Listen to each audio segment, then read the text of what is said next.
On today's episode of Locked On Wild, we're going to attempt to sift through what is real and what isn't with the ongoing Kirill Kaprizov negotiations. Hey, this is Matt Boldy, and you're listening to Locked On Wild. You're Locked On Wild, your daily podcast on the Minnesota Wild.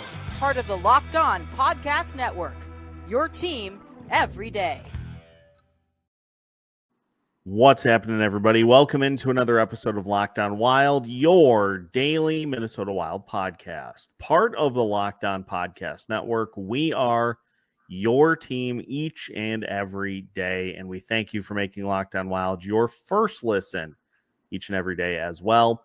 Make sure to subscribe on YouTube and your favorite podcast platforms so you don't miss out on any new episodes throughout the week.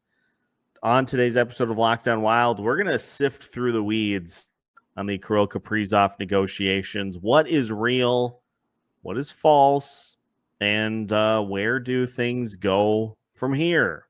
My name is Seth Toupal, host of Locked On Wild, credentialed media member for the 2025-2026 season, and host of Seth on Sports as well. Joined by Alex Micheletti. And Alex, with all of the sports being back, we're back to the Minnesota weekends where nobody wins. And, just another sign of winter is teams just perpetually not being able to get things done. But that's for another show, because turns out we have more pressing matters at hand. We broke the news last week that Kirill Kaprizov turned down the 8-year, $128 million extension offer by the Minnesota Wild that would have made him the highest paid as far as total dollar amounts, as far as AAV. Before we dive into and try to figure out what is legitimate and what isn't, what was your reaction to that news when it made the rounds last week? I couldn't believe it when it came through. I was like, is this actually real? And then it, I did really start to panic, because when you're turning down that amount of money, it's like, what could possibly be the issue? I know a lot of people are saying that he probably wants it cut in half, but when you're turning down that amount of money, it does not sound good at all for wanting to stay here in any kind of fashion. Yeah, that I was a little shocked myself, but it's one of those things. Like, it is an ongoing negotiation. Right. The biggest thing is, as we learned from Bill Guerin on the 10,000 Takes 10K TV. He did an interview. What perfect timing that was! Pretty much right after the news broke.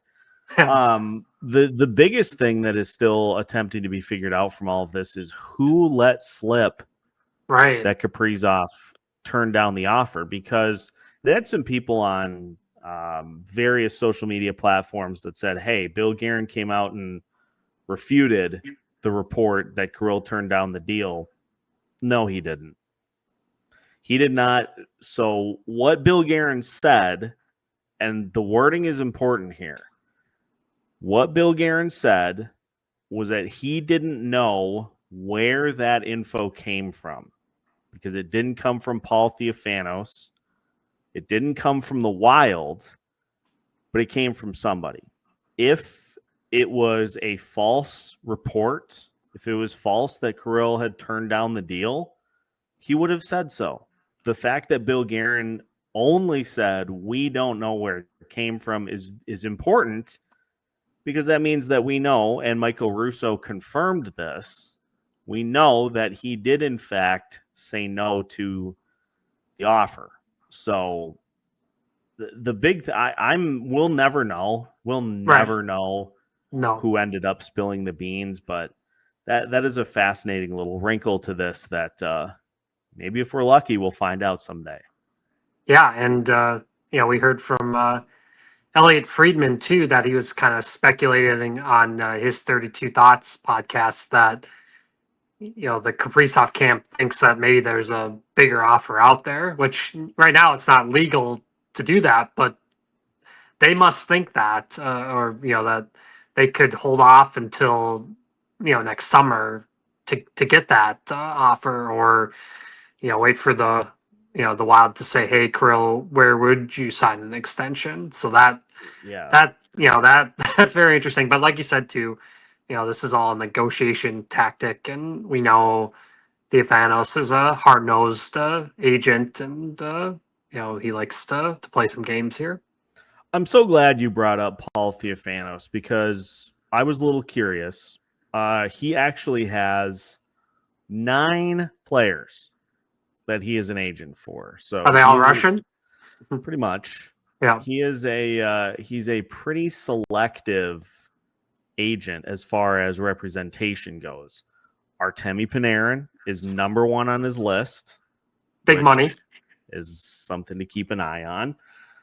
Then you got Sergei Bobrovsky. You've got Kirill Kaprizov, Semyon Varlamov, Ivan Ryabkin.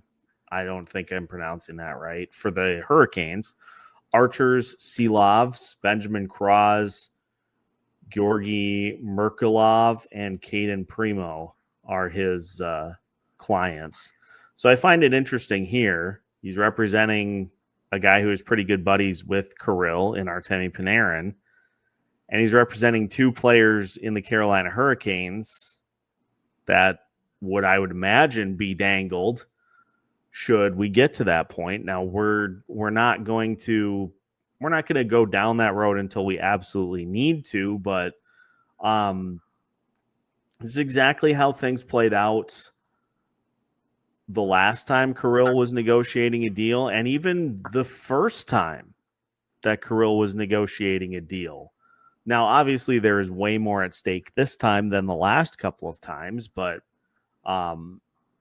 there was the threat that Kirill was going to stay in the KHL. I remember everybody was digging to see if it was something that was even legitimately possible, and it wasn't.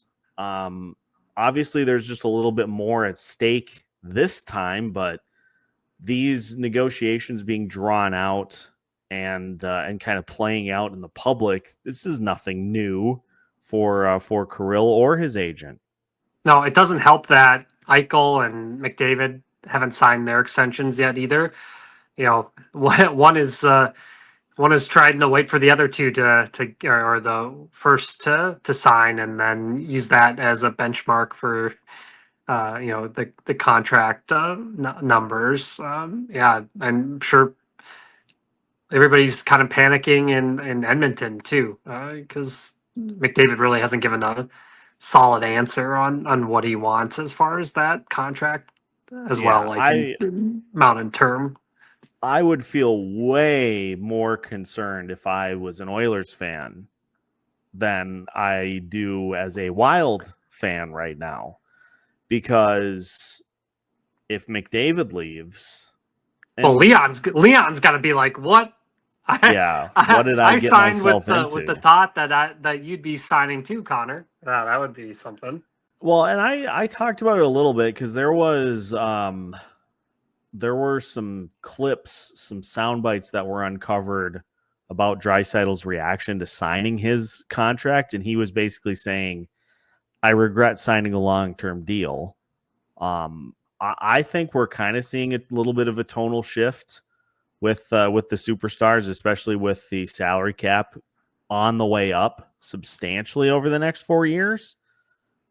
Signing for $16-17 million right now is going to be far different 4 years from now. Right. Like you're going to be players that would be getting $16, $17, $18 million right now. 4 years from now, you'd be in the 20s. Especially if they get expansion too. Oh. Yeah, if you get an expansion, if you get a couple of expansion teams, all of a sudden there's more money in the coffer. But as far as like the money actually goes, Russo did a good job of breaking this down in the latest Worst Seats in the House. So let's say Kaprizov wanted the full allotment of percentage of the cap. The salary cap is at 95.5. So if you take 20% of that, the Wild could offer him $19.1 million per year. So nobody can match that. They could do that for an 8-year deal. Now, we know that he turned down an 8-year deal. He turned down 16 million per season. We know that as far as the numbers go. So there are a couple of things that could come into play as to why. So when we come back after the break, I want to dive into, like, is it the term? Is it the money? What is the sticking point here? And what do the Wild do? Like, what comes next? What is the next course of business in these negotiations? Because obviously, as much as I would like to talk about the prospect showcase from this past weekend, or even just stuff gearing up to training camp, this is kind of taking priority. All that matters is re-signing 97, because if he doesn't come back, who cares about those prospects, really? Because you're without the best player in franchise history. Are you kidding me? That has to get solved first. As much as I hate to just keep running it into the ground, I mean, we're on Kirill Kaprizov watch until we get an otherwise indication. So we'll take a break. When we come back, we'll take a look at the money and the term. What are the solutions in both cases, as well as plenty of other contract discussion, as we continue today's episode of Locked on Wilds after this.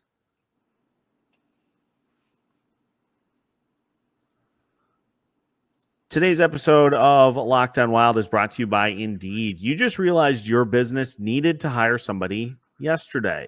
How can you find amazing candidates fast? Well, that's easy. Just use Indeed. When it comes to hiring, Indeed is all you need. Stop struggling to get your job post seen on other sites. Indeed's sponsored jobs put your post at the top of the page and help you reach the right candidates faster. As someone who last year was searching high and low for a job, those sponsored job posts are a lifesaver to try to get you connected to some of the top jobs in your field. And one of my other favorite specializations that Indeed offers is kind of matching you with some skill sets. Let's say there are a few particular skills for a job that you haven't specified. Indeed will put them right out there for you and say, are you fluent in this? Do you specialize in this? Almost like they're trying to tie two ropes together to kind of pull you closer to that ideal job. So now you can speed up your hiring process with a $75 sponsored job credit. Just go to Indeed.com/lockedon right now and support our show by saying you heard about Indeed on this podcast. Terms and conditions apply. Hiring? Indeed is all you need. Welcome back to today's episode of Locked on Wild. Once again, we thank you for making Locked on Wild your first listen each and every day. Make sure to subscribe on YouTube and your favorite podcast platforms so you don't miss out on any new episodes or any Kirill Kaprizov updates, or maybe Philip Gustafson's contract will start to work itself out too. You never know. We'll have you covered every step of the way. So, money or term? I listened to a lot of coverage of the Kirill Kaprizov situation over the last few days, which is why we didn't have episodes at the end of the week. I just kind of wanted to see how the dust settled. And so we'll have some double episode days here coming up to kind of get back on track, but just mainly wanted to kind of see how things played out. With something like this, I didn't want to have any info out there that wasn't accurate. it's too important because, one of the other things that we saw reported from a pretty prominent Russian source was that the Wild have approached Kirill about his list of teams that he'd be willing to be traded to, and that turned out to be patently false.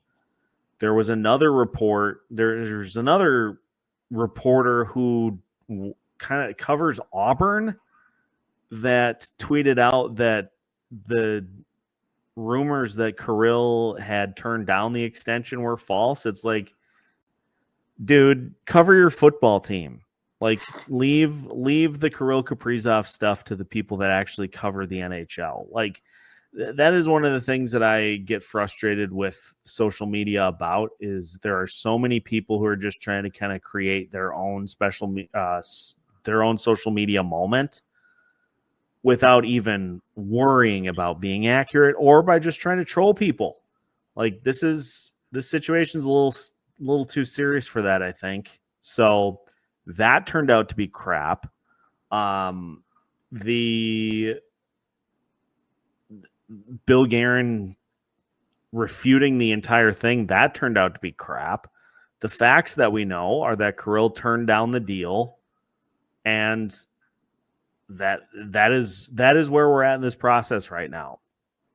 So which do you think it is more about, Alex? Do you think it's about the term, the 8 years being too long? Do you think it's about the money not being enough? Which one do you think is at least the leader right now as to why Kirill said no? At first, I thought it was the term, but as this has gone on, I think he wants a little bit more money. Yeah. Because this is his time to cash in. Because if he's going to be 29 by the time he signs that extension, right? So that this is his one time to really, really cash in, because the next, he's going to be in his mid 30s or like almost close to 40. And yeah, he's not going to get anywhere near what he'd be getting on this deal. So it's this is his last chance to really, cash in. And I'm sure that's what they're battling over. Even if it's only $2 or $3 million more a year, he wants it. Yeah, I think this is being done. The more that I think about this, I think part of this is being done to try to anticipate what Connor McDavid's going to sign for. Because let's say you go for 8, you're not going to get a chance to leapfrog that deal. Like, you're in the same situation. You're in the same situation for all intents and purposes that Matt Boldy's in with his deal, where it's like you see all these players getting infinitely more money, and there's really nothing you can do about it because the NHL contract structure is not in a situation like the NFL, where you could say, hey, we're going to tack on a couple of void years to your deal. We're going to add a boatload of money, not guaranteed. I wish the NHL would take note of that and do contracts that way. Could you imagine being able to restructure Yakov Shenyan's contract? Oh, yes. That would be, oh, man. Could you imagine being able to sign somebody like that to a deal where the first year was the only year of the deal that was guaranteed? All fans would take that in a heartbeat. Could you imagine having turned the Parisian Suter contracts into like 8-year deals with a bunch of void years at the back end? Yes. Well, we can dream about it. So, and I'm glad you brought up the Elliot Friedman portion of this, because if there is a team July 1st that is willing to offer 19 or 20, they're going to have to, because they can only offer 6 years. If he signs after July 1st, the only deal that he will be able to sign is 6. So in order to be at that same sort of price level, he'd have to sign for 20 or 19.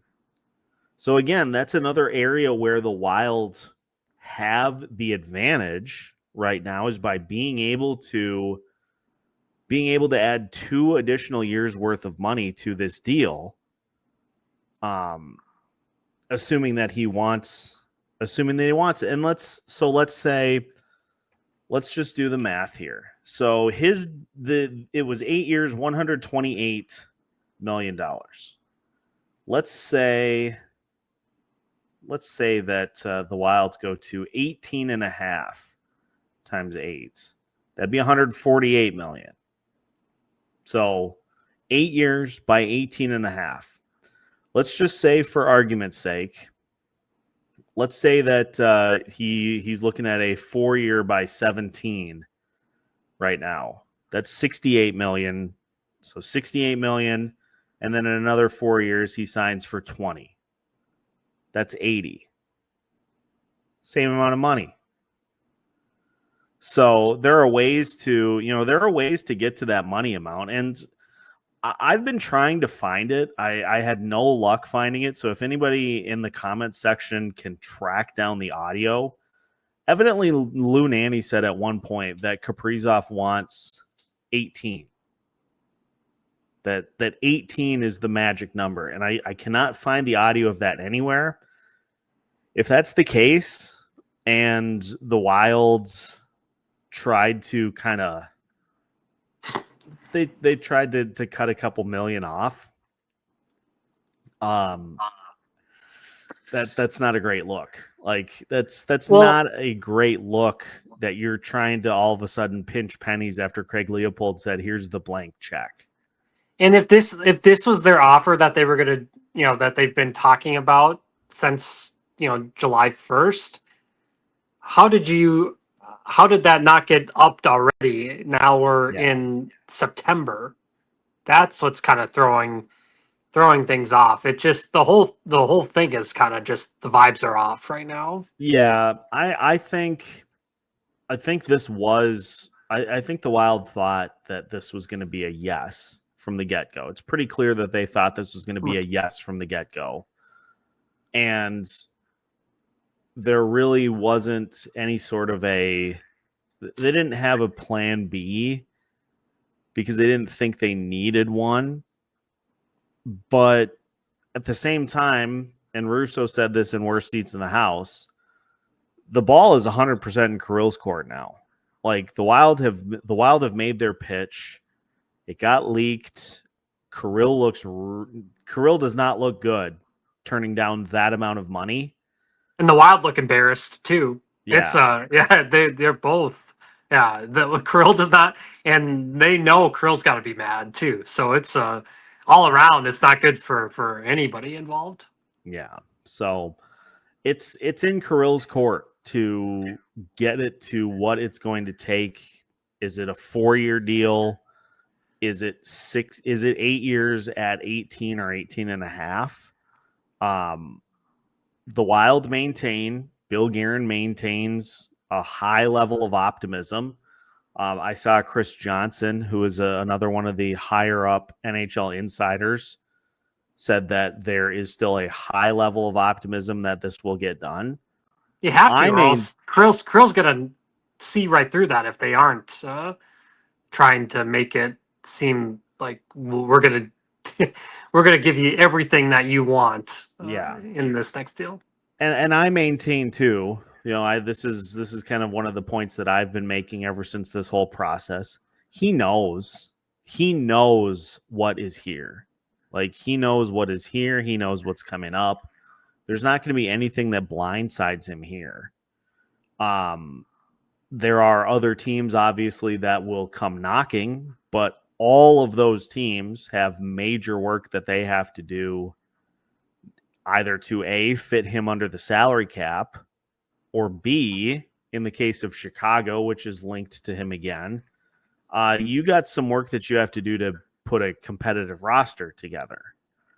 Right. So he's not just gonna he's not gonna say, yes, Chicago, I'll take all that money, but it doesn't matter if they aren't even near close to winning. And we have to, at some point, I know a lot of people don't like talking about it, but we're going to have to look at those no state income tax teams to be crawling out for offers.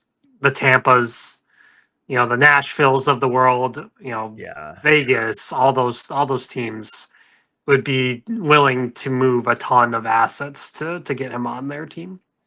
Yeah, there are some there is some major cap maneuvering that would have to be Right.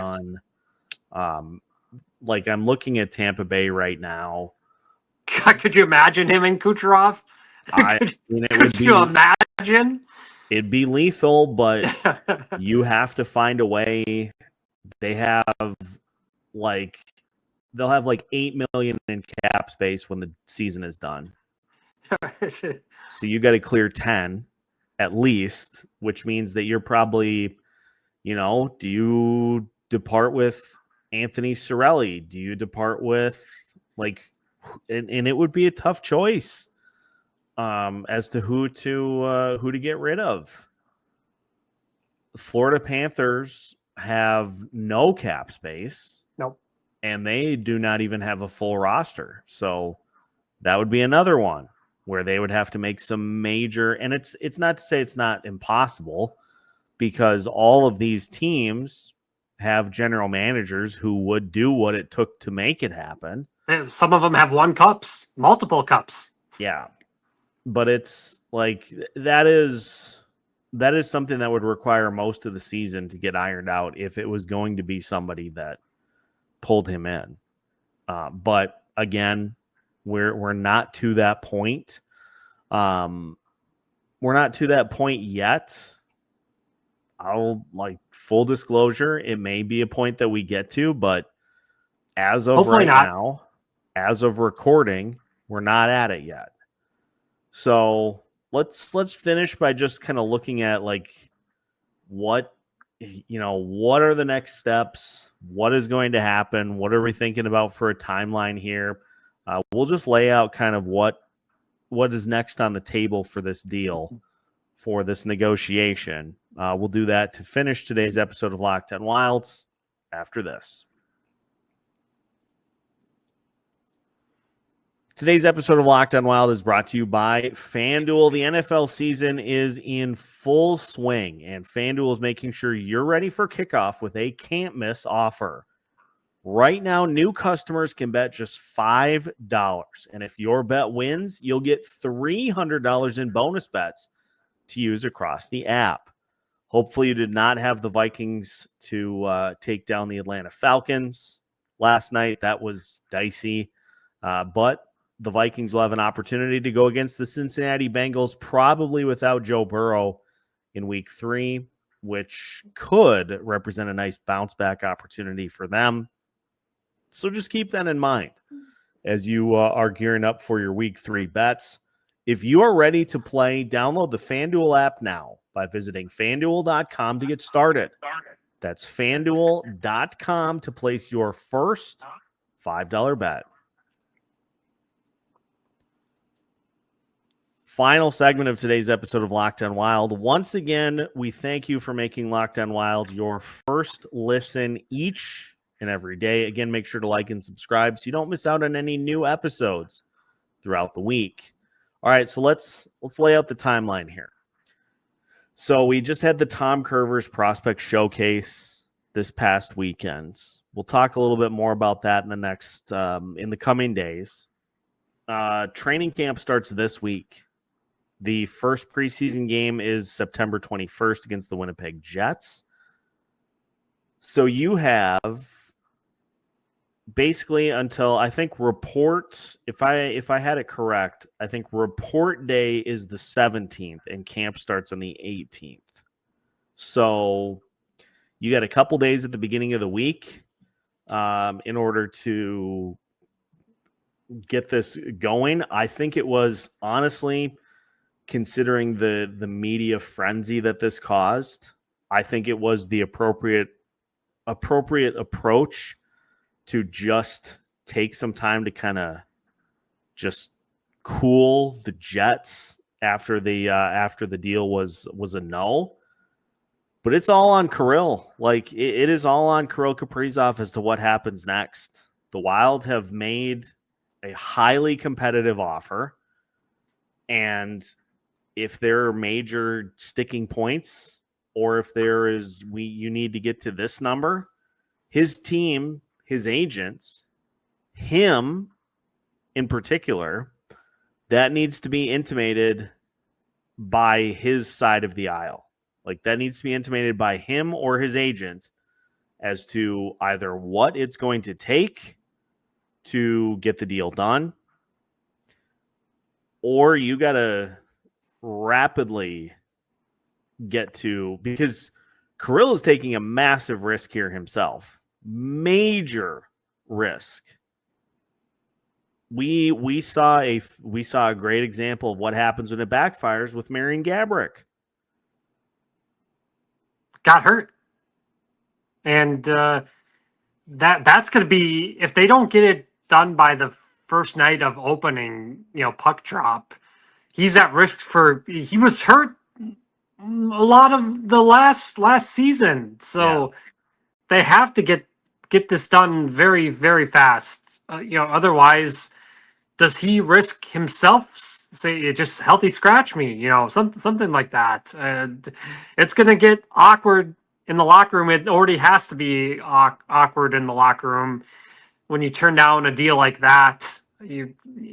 Your teammates aren't going to say anything publicly, but in their heads and privately, they got to be speculating like what is going on with Kirill. I remember from the worst seats when Russo had mentioned he had talked to Boldy, and Boldy's like, it's none of my business at all. Yeah. But it's it's dicey right now. It's just kind of awkward, Yeah, it's very awkward. Another point that I would like to bring up, which is an interesting one that people have mentioned here in the comments section. I've seen it mentioned on other shows. Weird move by Kirill to essentially help sway Vladimir Tarasenko to waive his no trade clause if he didn't think he was going to be sticking around. Very. You think, and it seemed like they had talked multiple times into convincing him to come here, and it's if you take a look at it, I mean, it could be Vlad's last chance to stay in the NHL. Does he go back home to to Russia and play KHL? Just because he's kind of on the decline with Detroit, and this is his chance to prove not only to Bill Guerin but other GMs, if he becomes a free agent. And a point I would like to make as well. Say what you will about John Hynes and his coaching styles, his coaching philosophies. Kirill's deployment has been at an all-time high under John Hynes compared to where it was with Dean Evison. And as a result, his production is at an all-time high compared to where it was under Dean Evison. You may not get that elsewhere. You may not get that same level of, he's somebody who has said it. Sometimes it takes him a little while to get loose and get going in games. So Hynes has no problem double shifting him or throwing him on a different line to get him some looks, get his feet wet, so to speak. You may not have that elsewhere. You may not have a coach that is that willing to, do what you need to do in order to get going. It may be, no, we're going to do what's best for the team. And you're just going to have to take your 16 minutes, and that's all you're going to get. If he does request a trade, he might ask Bill Guerin to say, can you include Zuccarello to come with? Yeah. Because that has a lot to do with his point production as well. Zuccarello is another feather in the Wild's cap. Zuccarello is one of his closest friends, and this is probably going to be his final year in the league. So I'm sure he wants to be a part of that. So I don't know. Like, this is just, I stress, a negotiation. We would be looking at this completely different had the no not leaked. Had the no And not that leaked, we would be like, haha, you'd think it would have happened by now. But what's added to the Kirill Kaprizov watch is, are the Wild going to let Kirill be available for media? Because if he is made available for the media, they are going to smell blood in the water, and they are just going to hound him on why did you turn down this deal? You said after the playoffs that you loved it here in Minnesota, you know, all those types of questions. Is he ready for the onslaught that would be coming his way? That will be interesting to see if they do let him go to the media jackals. yeah. So we got a few days before training camp starts. I will remind the audience that Kirill didn't sign his last deal until the night before training camp started. So we're not this isn't a situation that has spiraled out of control. This is just one that you got to hope that everything that we have been told, you just got to hope that that is all accurate, and that it's just a matter of getting to lowering the years, upping the money, and that's going to be enough to get it done. That's what we're sticking with. And should something change, of course, there will be plenty more breakdown of it, because if it does start to go the other way, there's a lot to discuss. So we're kind of walking the tightrope here, but once things do break one way or the other, we'll of course have you covered here at Locked On Wild. So make sure that you subscribe so you don't miss out on any new episodes throughout the week, or any breaking news that may happen here within the next couple of weeks. We, of course, also are on all of your favorite audio platforms. So make sure to follow us wherever you listen to your podcasts. We've got new podcast episodes for you every Monday through Friday, right here as part of the Locked On Podcast Network. We are your team each and every day.